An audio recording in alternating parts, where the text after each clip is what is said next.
I'm Sarah Fergani with your headlines in KENS 5 News Now. A young woman in her 20s lost her life overnight when her car crashed on the highway. Another person was also rushed to the hospital. The crash shut down parts of the highway for hours. Police say the woman rolled over at 410 and 151 on the west side, leaving her car mangled. She died on scene. Another person was taken to the hospital, but no word on what caused the crash. Police also rushed to the scene of a shooting on the northeast side. That's where a woman was found shot in the head outside a bar. Police say she told officers the shooter may have been her ex-boyfriend. The 24-year-old victim and her friend were leaving the bar on O'Connor Road when someone on a motorcycle pulled up right next to their vehicle and started shooting. The victim managed to drive off, but returned to the scene to talk to police. She was grazed in the head by the bullets and is in critical condition right now. And at last check, police were still looking for her ex-boyfriend. A new update on the coronavirus in Bexar County. Health officials want everyone to be aware of the case increases before families get together for the holidays. The risk level returned to medium at worsening for the first time since late September. On Tuesday, the county reported 518 new cases, and there are currently 183 patients hospitalized. However, despite the increase, numbers are still much lower than the winter surge. Cibolo police are warning against the viral TikTok challenge spreading in the area. They say teens are going around kicking the front doors of homes late at night.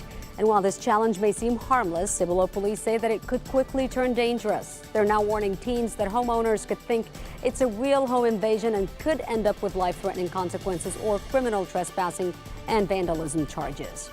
Meanwhile, 2 cases involving the killings of 2 young women remain unsolved, and Crime Stoppers needs your help. Alma Saenz was hit and killed by a stray bullet. This happened on December 15, 2011 on the city's southeast side. Police say an argument between 2 men led to gunfire in the 200 block of Cox, and Saenz was shot to death. In a separate case from 6 years ago, Maria Gabriel Rodriguez was murdered. SAPD says they found Rodriguez unresponsive from stab wounds inside her apartment on Jackson Keller on December 22, 2016 on the city's north side. Now Crime Stoppers is offering up to a $5,000 reward for tips that lead to an arrest in either case. The Biden administration is now officially asking the Supreme Court to end Title 42. That is the Trump-era border policy that expels migrants without letting them seek asylum. Meanwhile, cities and nonprofits all across are bracing for a potential surge in asylum seekers. Organizations like Raíces are on standby, ready to help as many people as possible by offering free legal services for asylum seekers that are undergoing the expedited removal process. So everyone that's coming to the United States has a destination in mind and are trying to get there. And so to the extent that they end up in an area that we serve, we're going to serve them.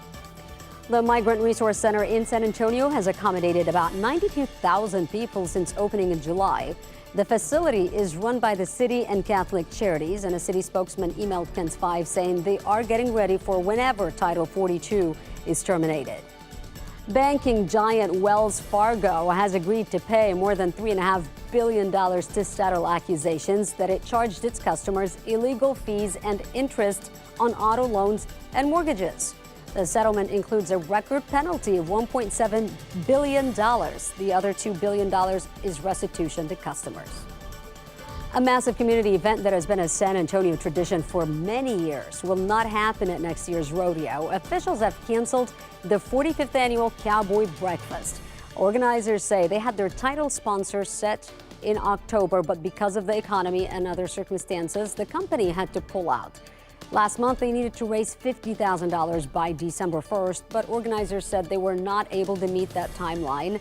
Contributions that were made, however, will still be given to St. Philip's College. Trending today, a Hillcrest Elementary student and SAISD got the best holiday surprise. Take a look.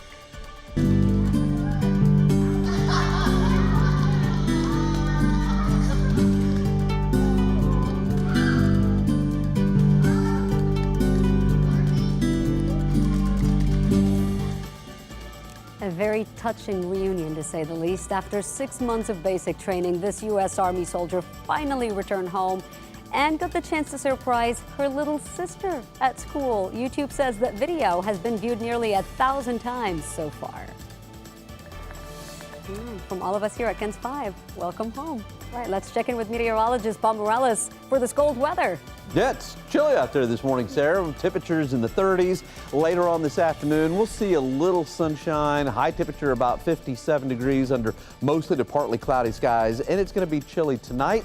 We'll talk more about this Arctic outbreak. Comes in Thursday afternoon. Thank you, Paul. And that is KENS 5 News Now. Thanks for joining me also. And remember, if you're in front of the TV, to grab that remote and tune in to KENS 5 Monday through Friday, 4:30 to 7 a.m. I'm Sarah Fergani. I'll see you tomorrow.